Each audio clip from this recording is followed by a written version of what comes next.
Well, greetings and welcome to The Dividing Line. It is a Wednesday, actually. Boy, we haven't replaced the calendar in here, so I have absolutely no idea what day of the week it is. I mean, it's like the end of January, and we haven't replaced the calendar. I mean, it's 27th. We've normally had one up there with pretty planes and stuff on it, but I guess I don't rate one. Maybe you're just letting me know that you're taking over anyways, so I just need to be packing my stuff up and moving along. It's good to be back. I was gone. When you're gone so much, other people will take over, and that's evidently what was going on while I was gone, because I noticed the computer is a little bit farther away from me than it used to be, and things have been moved around a little bit here, there, and everywhere, and yep. That's what happens when the cat's away. The proverbial mice do their thing. So, anyways, it's good to be back. We only have an hour on the program today. I can't go long because we started so late. We will do another program tomorrow and try to get back to some of the series and things like that. But when you're gone, all sorts of weirdness takes place, and I am not referring to a Donald Trump rally either. Though I need to find the video. I understand that Trump's people kicked a Sikh out of a rally, and they can't tell the difference between a Sikh and a Muslim. It's like, yeah, okay, good. Yeah, that's great. That's wonderful. Anyway, all sorts of strange things happen.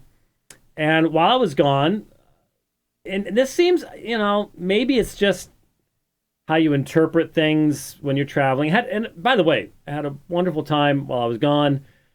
Had one day out of 14 when I did not teach. Started off at Reformed Theological Seminary there in Charlotte.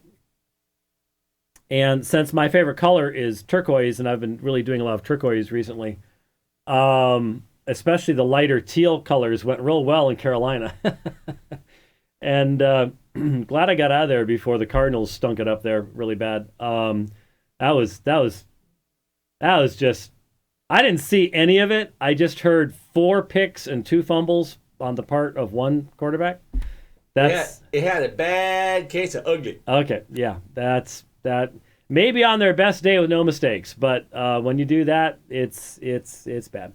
So anyways, Charlotte's where the Panthers play, and everybody was all excited and thought I was a big, huge Carolina Panthers fan because I kept wearing their colors. Anyway, taught apologetics. By the way, had a great... I've been doing this, I think this is the 5th time now. I've invited, I suppose I shouldn't mention, but I've invited a particular Muslim apologist. It's not like it's a secret, I guess, but to join us via Skype. And this year, this particular time, because we had done it last summer at Phoenix Seminary, now we were at RTS, this conversation was probably the best we had ever had. And the poor guy stayed up to 3 o'clock in the morning to do it. And but the students really enjoyed. You set up a seat up front. You've got the class in the back, and I use my laptop camera so they can see him. He's up on the screen. He can see them, and he's literally halfway across the world. But you can have conversation. It's amazing what technology allows these days. And we had one hiccup. It dropped once. We reconnected. Other than that, we didn't even have the max headroom stuff that you frequently get with Skype. It worked really well. And the students asked excellent questions, and it was great. Anyway, we did apologetics at RTS, and then I sort of moved from one part of Charlotte to another part of Charlotte.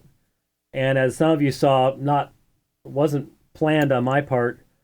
My hands are starting to work again. I'm really glad to be able to say that my hands are fairly functional now after the boxing match with Michael Brown.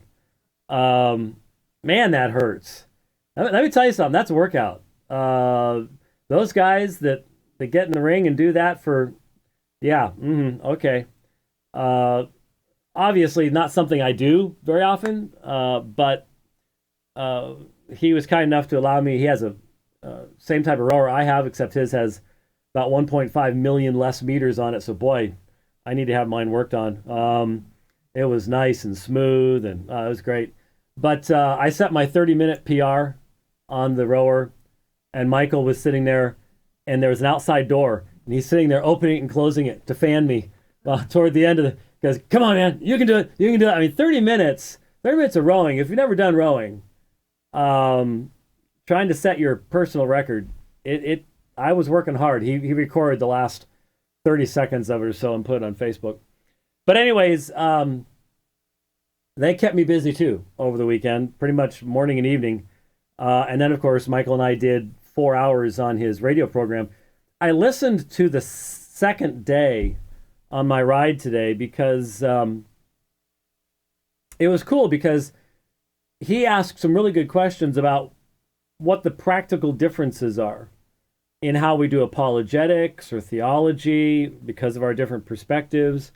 And then we had a caller from Pennsylvania call in at the beginning of the second hour, basically saying, I just don't see how you two can be friends.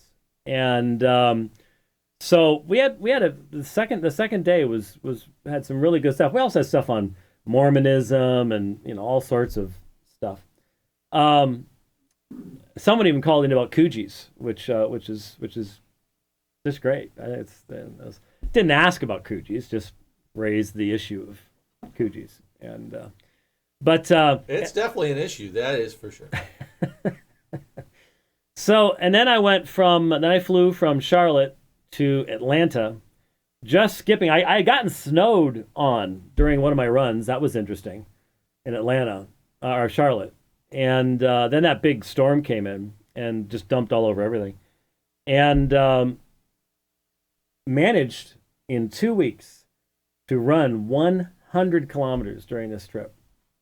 Actually lost weight, not much, but given what you eat when you're traveling and the prevalence of fast food and things like that was pretty good. Went to Atlanta for the G3 conference, but I spoke before the G3 conference and after the G3 conference on Roman Catholicism, on Sola Scriptura, and on the Marian dogmas before and after. And sort of took over the Q&A. Do you see that picture I posted? It's during the Q&A at G3, and who's talking? And that happened a lot because I kept trying to explain to people Todd Friel is running the Q&A, and Todd Friel will not allow for dead air. Okay? I mean, he's the most intense interviewer, and he wants no dead air. It's boom, ba boom, ba boom, ba boom. So when he asks a question, answer it. And everybody, you got a bunch of scholars sitting there, and it's all like, Who's gonna take it? Who's gonna take it? He ain't gonna let that happen.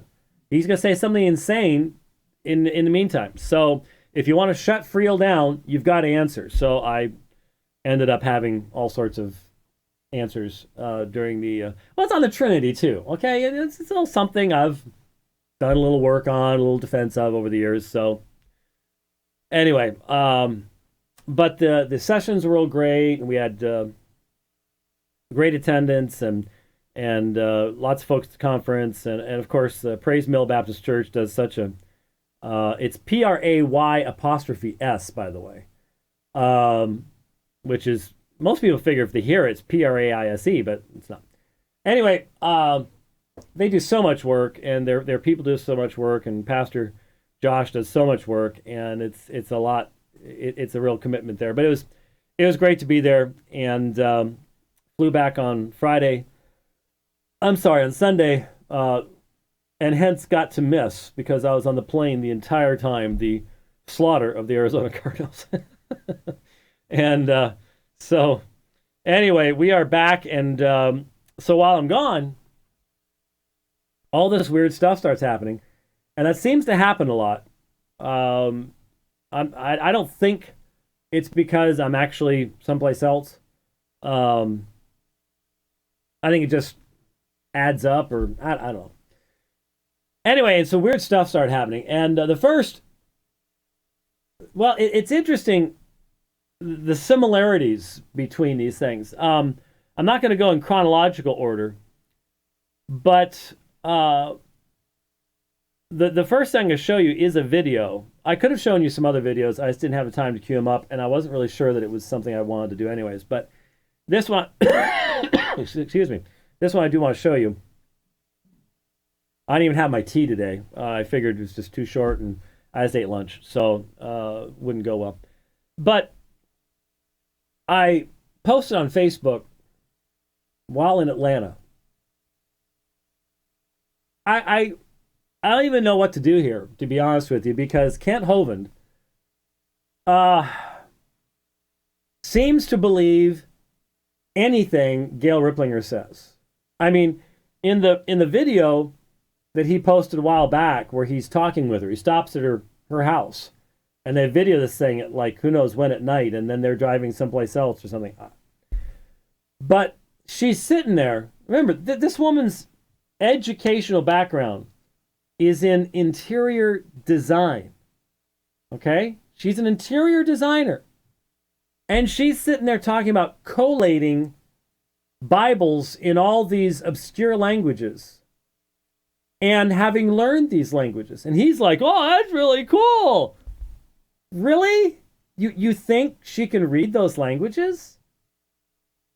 Wow. I mean, the gullibility factor here is off the charts. Absolutely off the charts. And so he's answering an email in this video he's put out, and it is plain as day that Gail Riplinger has come up with a new excuse for what happened in November of 1993 on KRDS radio on the PS on the Air program, which was Pat Shaughnessy's program. In November 1993, and you can go online.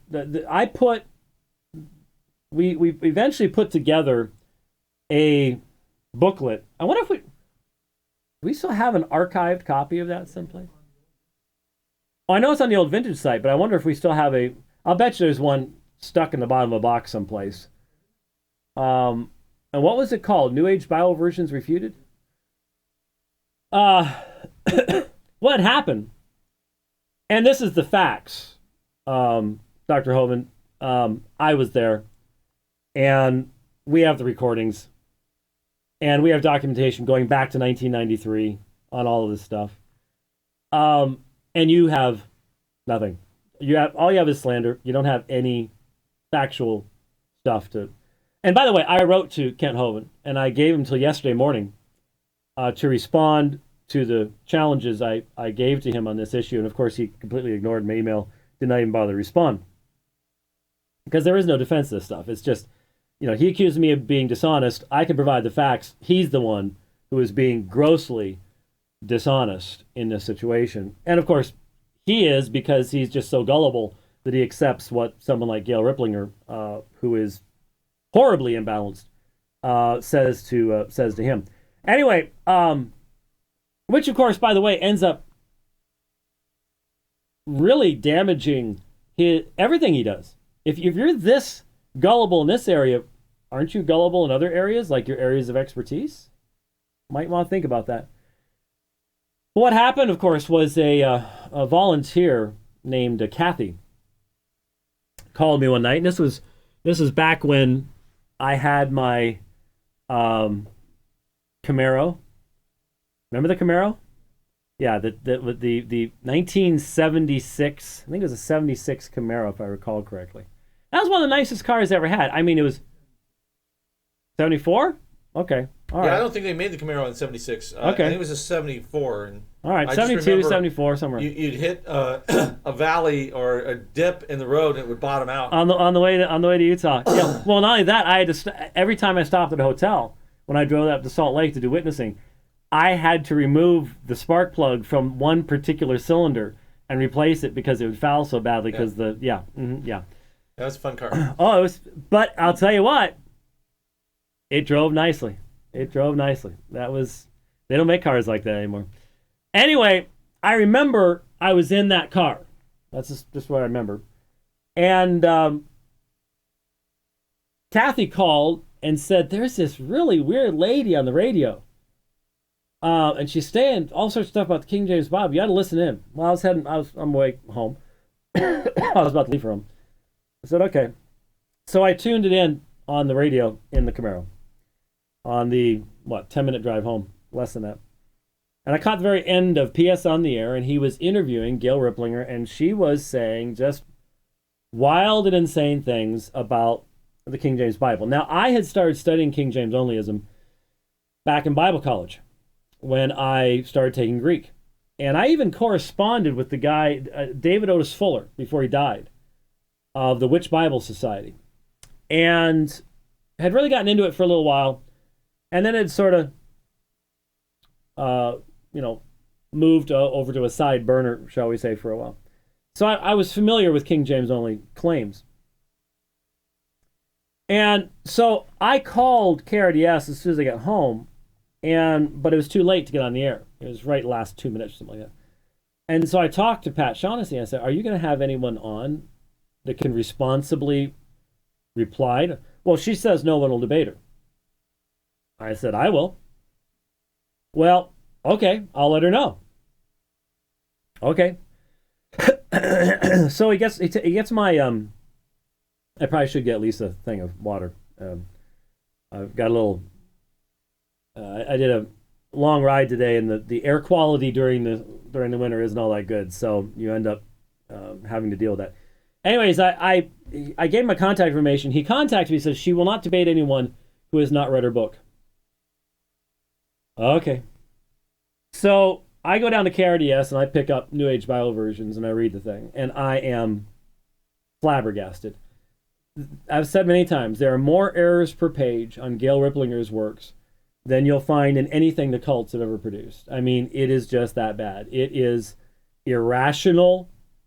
It is just, I mean, there is no concern for, there's no knowledge of scholarship. There's no concern for accuracy of context, citation.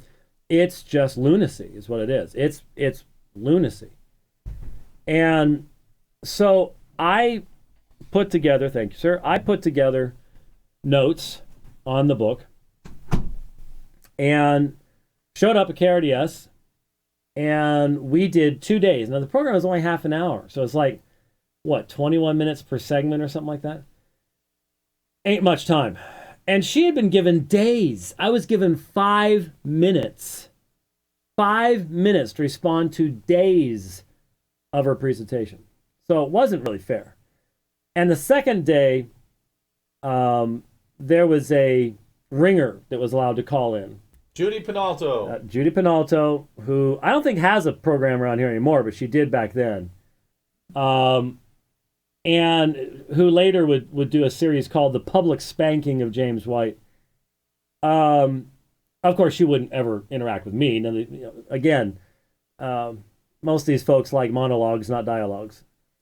We certainly challenged her and invited her to come on our program as we'll just attack you and we will not answer for anything we say. That's pretty common thing. Happens in politics too. Anyway, but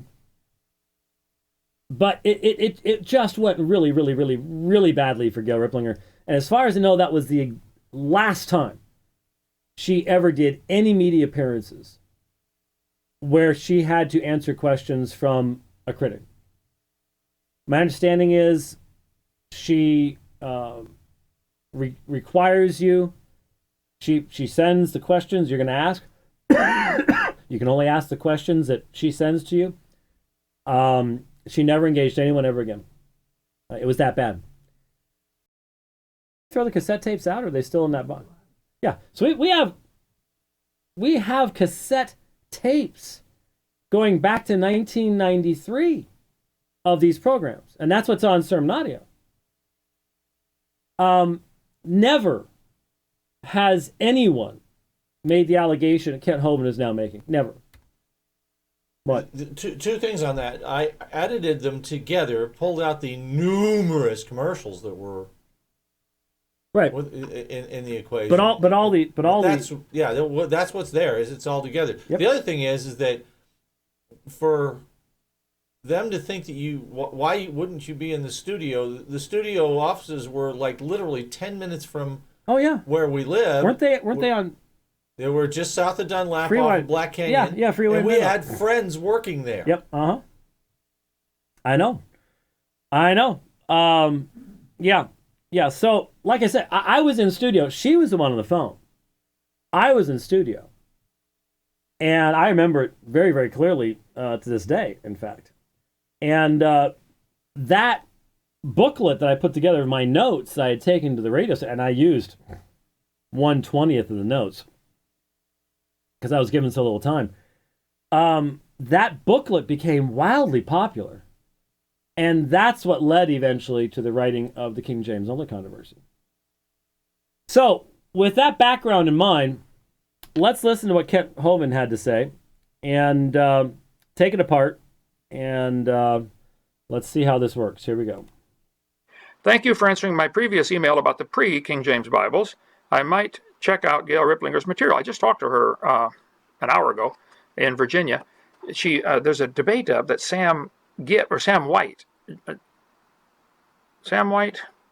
James White. Yeah, that's me, James White. Hi. Big difference between me and Sam Gipp. Big difference between me and Sam Gipp.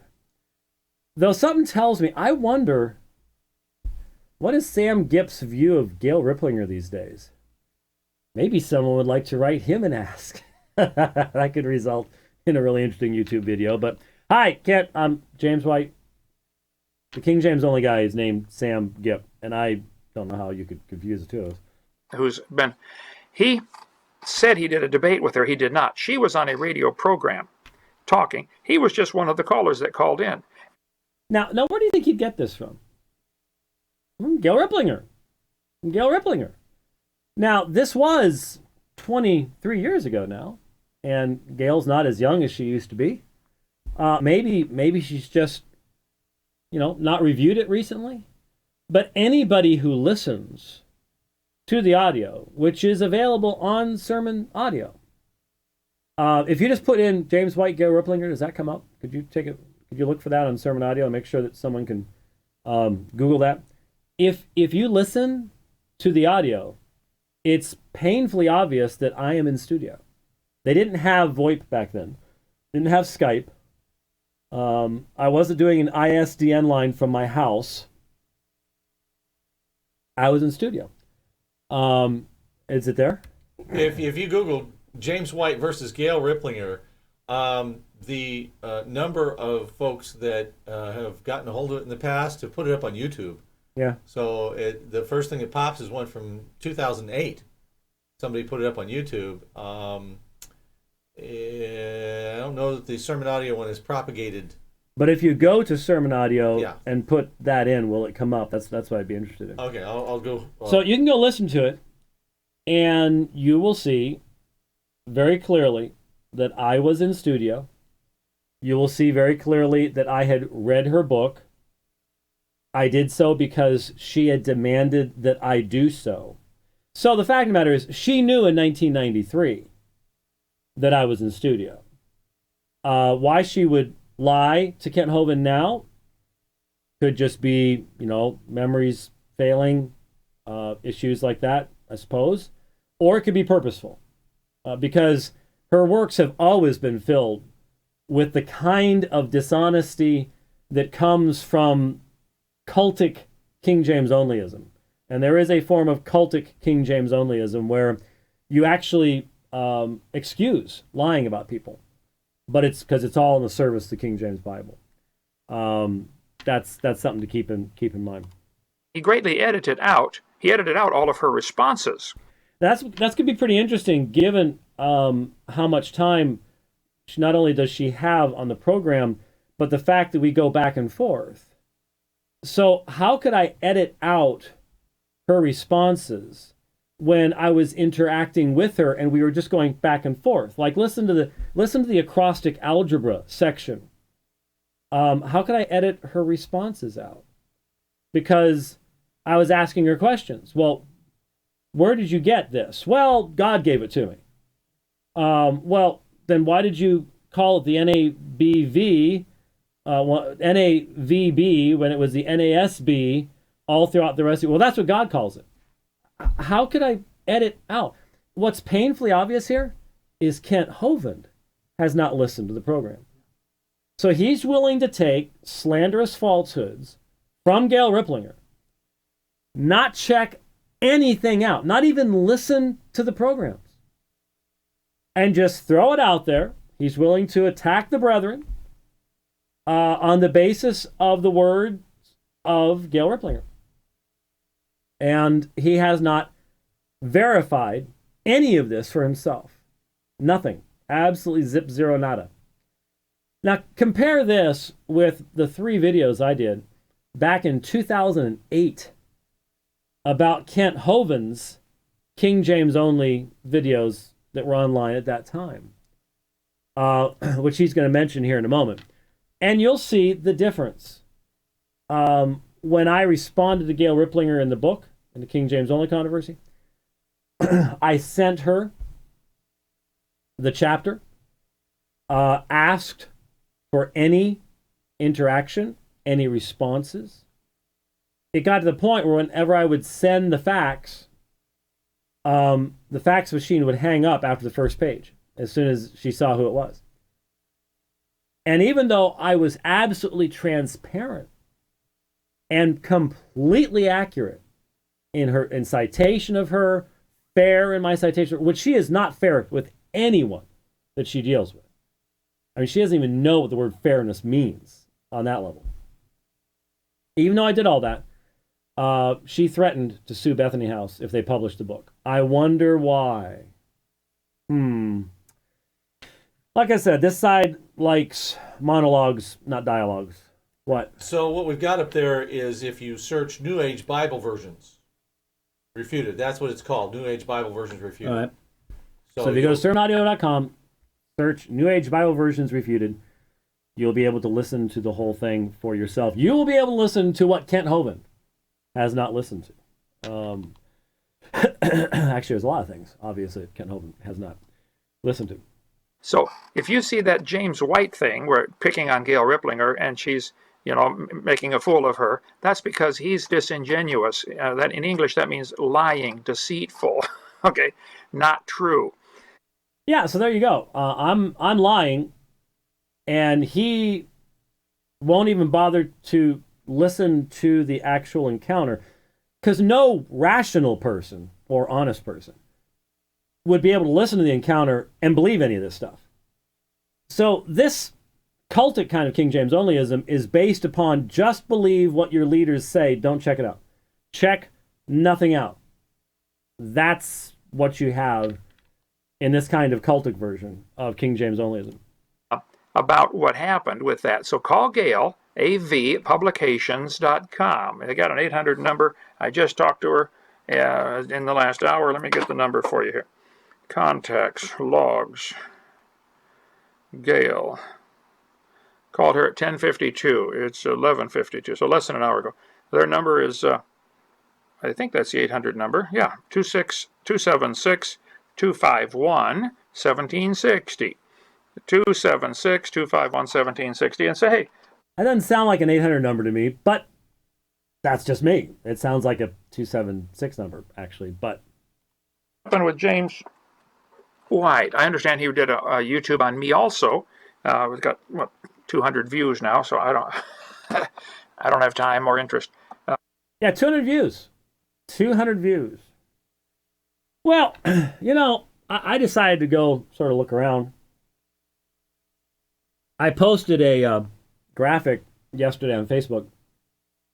I went into YouTube, and I put in Hovind in my videos, and I did 3. We brought up 3. Back in 2008, over in my office over there. And so I added up the total number of views of those videos, and it was over 91,000 views, which is off from his estimate by 458 times. And again, it's obvious what he's doing here. The man knows he could not engage in a meaningful debate with me. He knows that. He knows he does not know the material. It was painfully obvious when he was sitting with Gail Riplinger. He didn't know what she was talking about. He is pretending to have knowledge of areas that he has no knowledge of at all. And he knows that if he was forced to engage someone like myself or myself in a debate on this subject, that the result would be catastrophic for him. And so you're doing the dismissive thing. It only had 200 views. I don't have time, blah, blah, blah, blah, blah.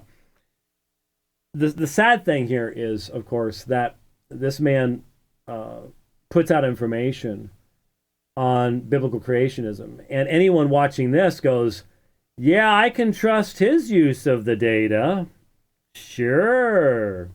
And that's the case. I mean, he is absolutely destroying his own credibility by engaging in this kind of behavior and doesn't seem to care, which is frightening. Evidently, time in prison did not do anything positive for Kent Hovind along these lines. I got plenty to do without that. So some people can only get people to listen to them by picking on somebody else, like some of you trolls out there that don't even know how to spell the word new. I have no idea what that's all about, but something tells me if we were to compare the dividing line with anything Kent Hovind does, that there really wouldn't be much of a comparison. So it does make you wonder what in the world he's talking about. I don't know, but there's an example of a man who claims the name of Christ and yet clearly does not follow necessary biblical standards for truthfulness in dealing with someone he disagrees with. Now, this is the cultic form of King James onlyism. I have two others to respond to like that. This next one, we can watch this. Oh, that just gives you a gray screen. And then I can put it back. I don't know if that was there before. I think that was there before. I'm not sure. Anyway, we can drop that because we're done with that now.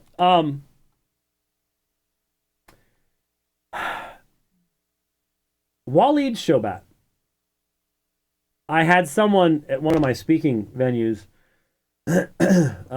in Charlotte mention and source Walid Shoebat, and I was very open in public. I said, you do not need to trust anything Walid Shoebat has to say about anything.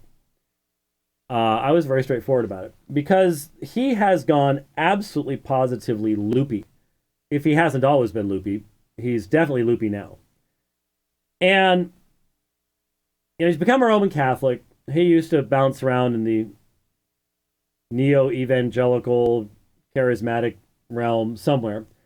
And I did some programs here, about a year and a half ago, responding to some of his Christian Crusaderism and some videos from his son Theodore. And it's next to impossible to meaningfully interact with the Shoebats because they just throw out, it's like stream of consciousness stuff. It's just, there's no structure, there's no point.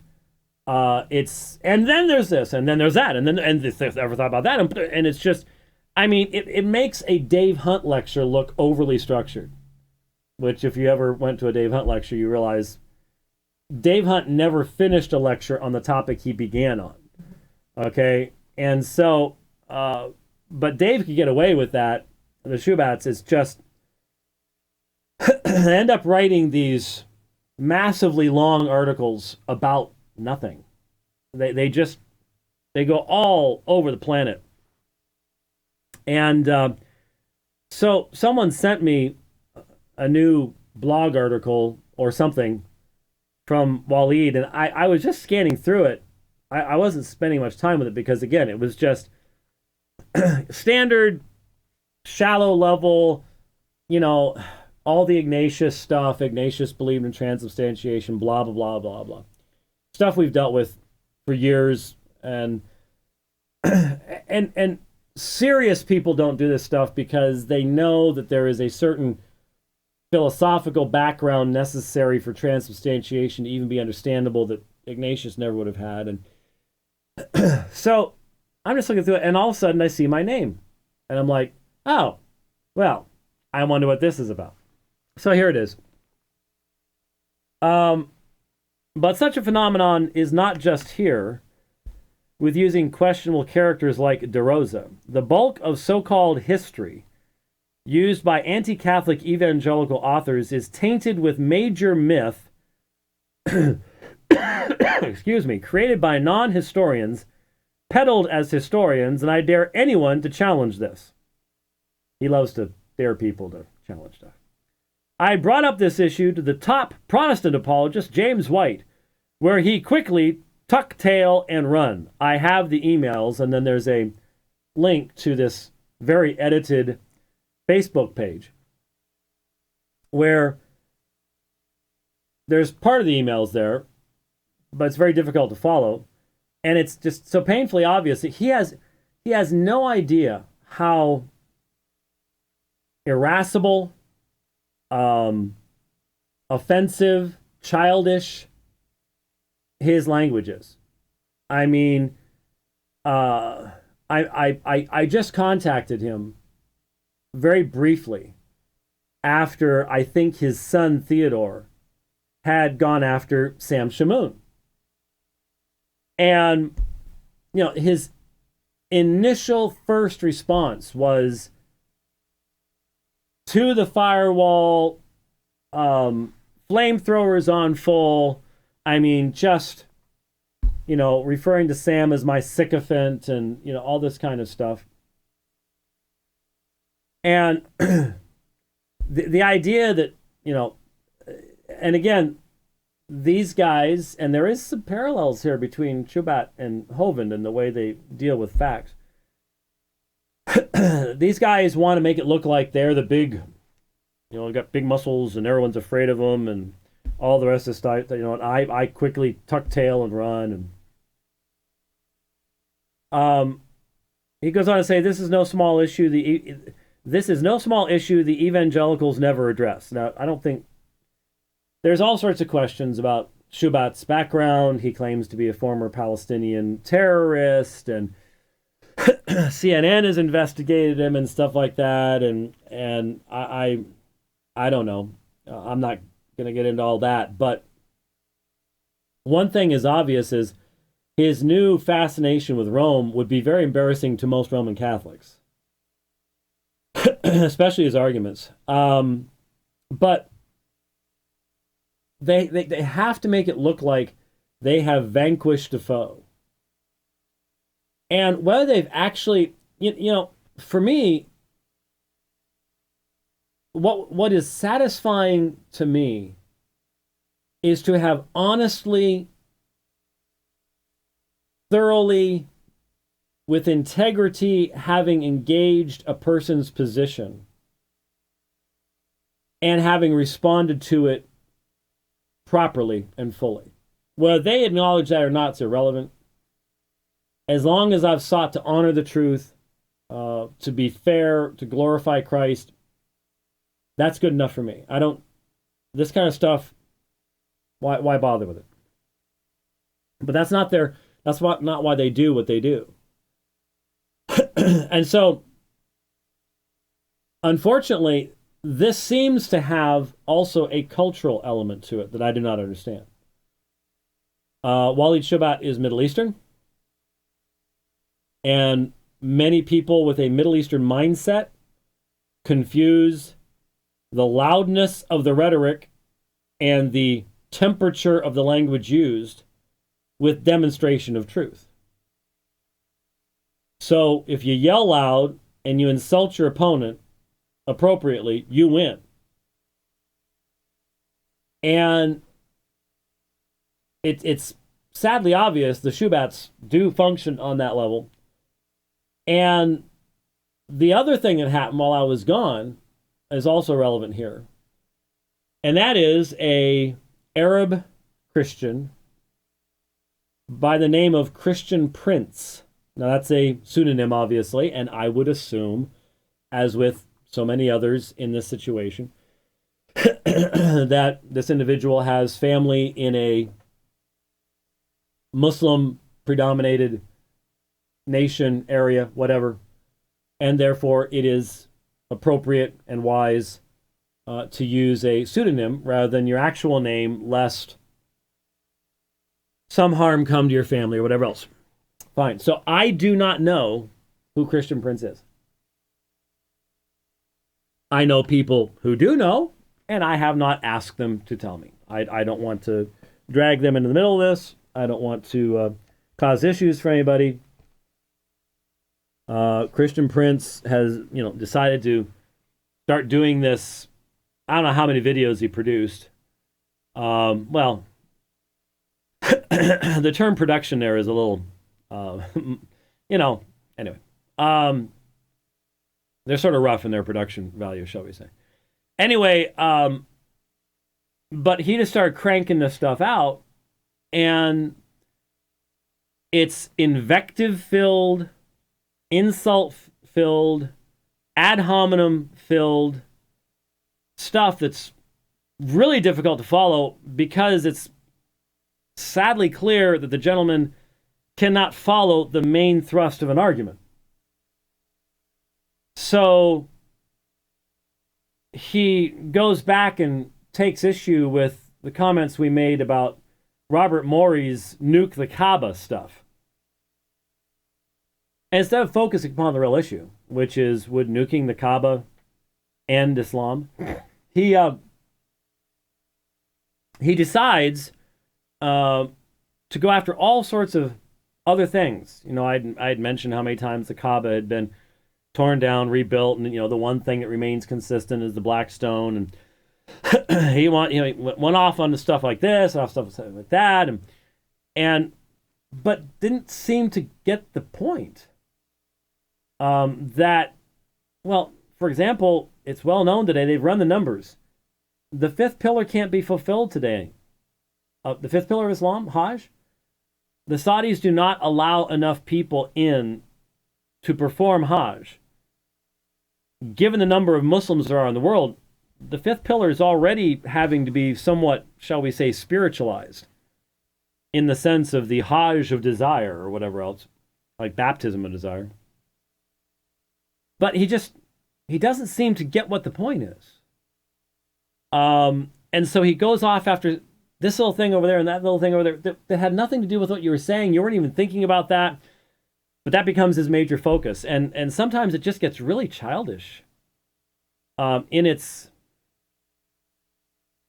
utter lack of coherence, logic, careful thought. So I started listening to the first one, and then some others came out, and I started listening to one or two of those because they were coming out in rapid succession right as I got to Charlotte. And after some incredibly infantile insult, I just turned it off and I said, I'm sorry. Last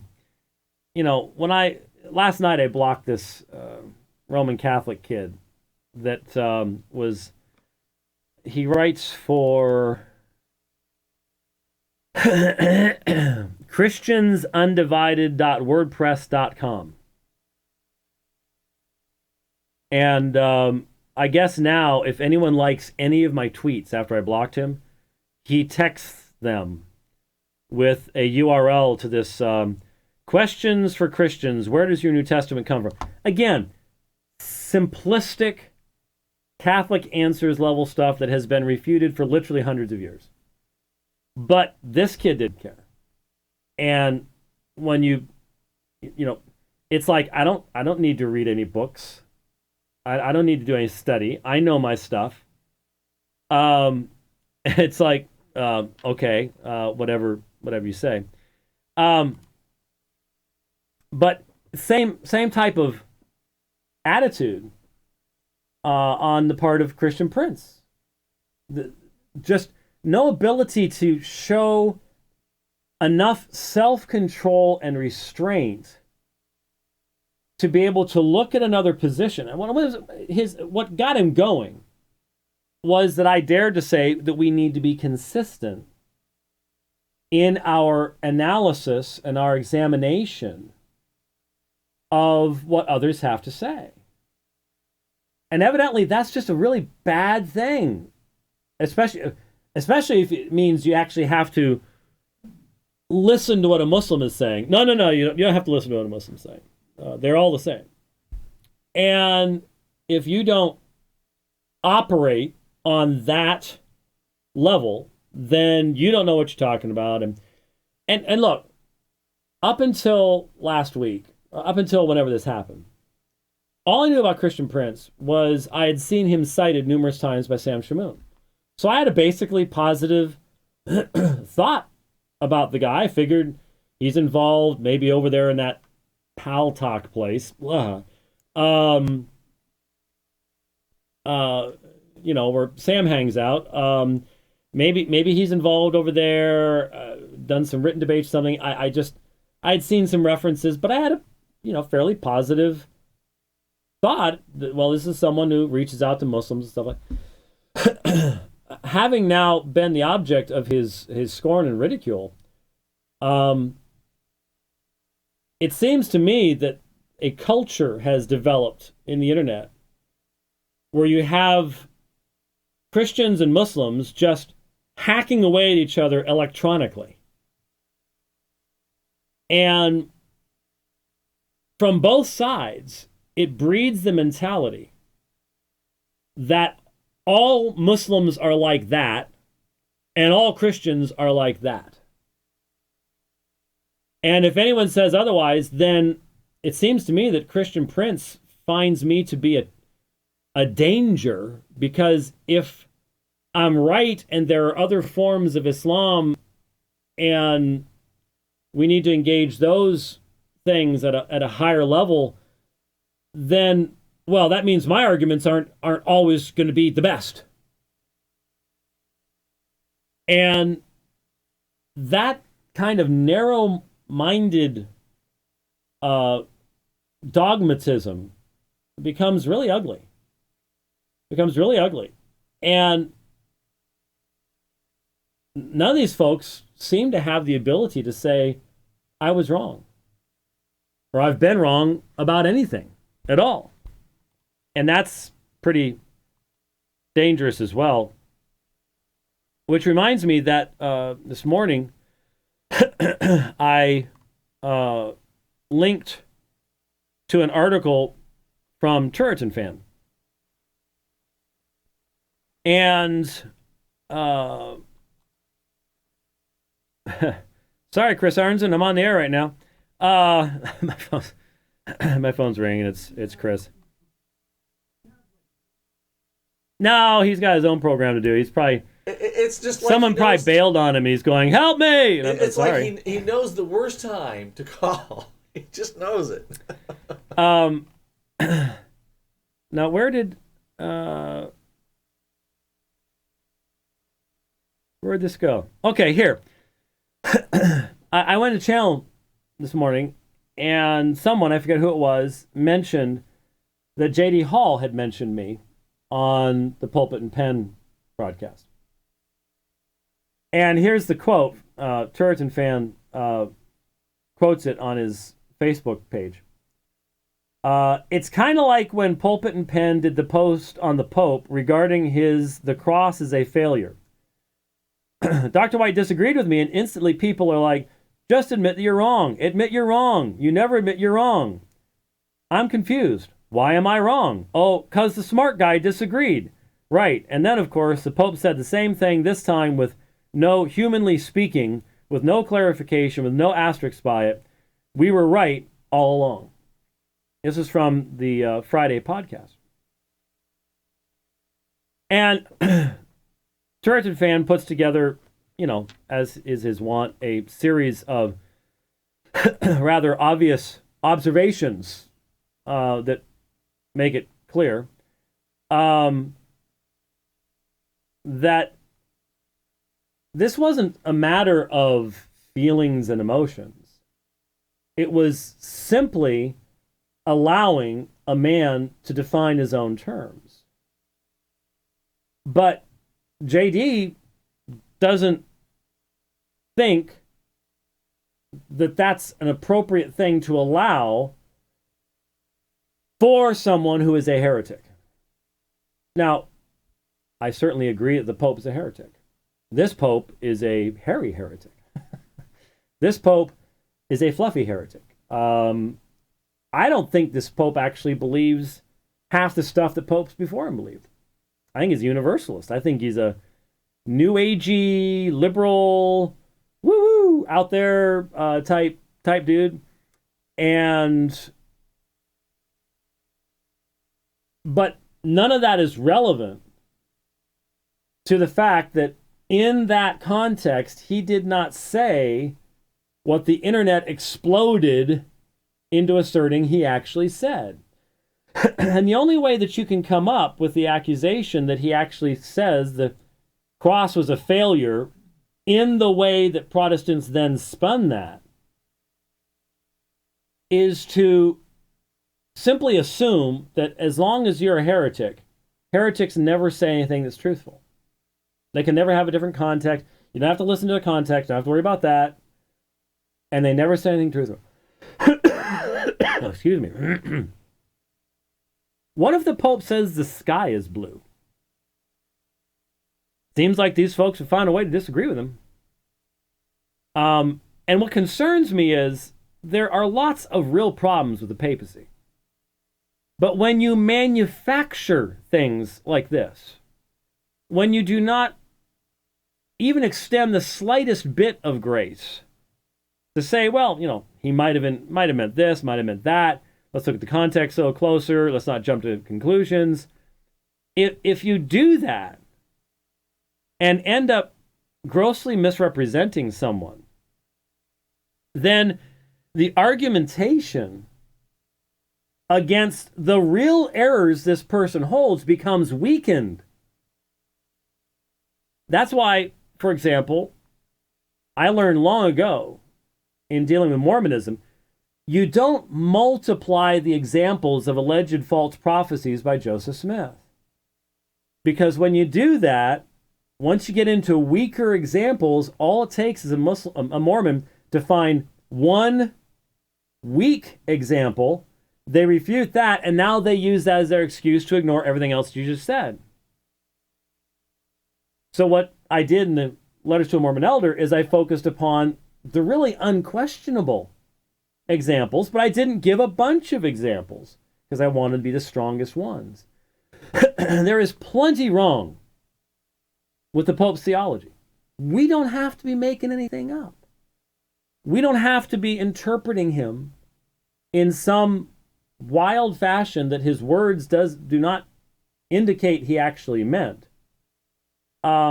To say there are things specifically wrong with the papacy. The whole concept of the papacy is wrong. The gospel of Roman Catholicism is wrong. You simply have to actually be focused upon what really, really matters, rather than this multiplication of examples and this thing over here and that thing over there. So why the idea, well, we were right all along? That sounds like Hovind and Shoebat and ChristianPrince. Why not just go, okay, this whole polemics thing needs to be done with grace. It needs to be based upon grace. It needs to be bathed in grace. And if you blow it, you blow it. Only people who think that you have to be infallible would have a problem with going, I blew it. When Shabir Ali asked me for a reference in our debate in 2006, I got the wrong reference. I know why I got the wrong reference. Remember that old HP tablet? They were way ahead, man. When you think about it, that was touchscreen, had a hard drive in it, whole 9 yards. Of course, a hard drive would fail every little bit. Huh? Oh no, it did not. That was like Win95. But when I was trying to find that reference, it was HTML coding all over the screen. I got the wrong one. Messed it up. Had to go back and say I did. None of us are infallible. We all make mistakes. And if you judge someone and say, I will not listen to a word that person has to say ever again because they made a mistake. Well, lolly, la la la, who are you? I mean, it's like, wow. I'm afraid the internet has created that kind of a mindset. So I guess what we learned from all of this is there are certain folks who just have a sort of a slash and burn mindset, you know, that if you dare think that someone you disagree with might have been right about something, you're saying that they're right about everything. And that doesn't make any sense. That does not follow. There is no reason to adopt that mindset on anybody's part. The Pope can say true things. When the Pope says God exists as Father, Son, and Holy Spirit, you don't have to go, we need to abandon the Trinity, which is exactly what people did sometimes during the Reformation. Didn't turn out too well. Didn't turn out too well at all. So we need to be careful about things like that. So, like I said, it's interesting, the stuff you find. And as I said, I linked on my Facebook page to Turretin Fan's article on that if you want to read a number of articles that he wrote that went through that particular subject in regards to papal statements. Now, I didn't get to another papal statement, which we will get to next time, tomorrow. But I told you there's stuff coming next year. There's stuff coming next year. I'm wondering more and more if that document that has been rumored to exist will not be promulgated next year, where the Pope says the Reformation's over. Because he just went to up to Sweden and visited the liberal Lutherans, and they're very liberal in Sweden. And I just have a feeling. I have a feeling we got something coming. But we'll start off with that on the program tomorrow. 3 p.m. our time, 5 p.m. Eastern Daylight Time is when we will be getting together tomorrow, and we'll kick off with that particular subject. So, thank you for watching. See you then. God bless.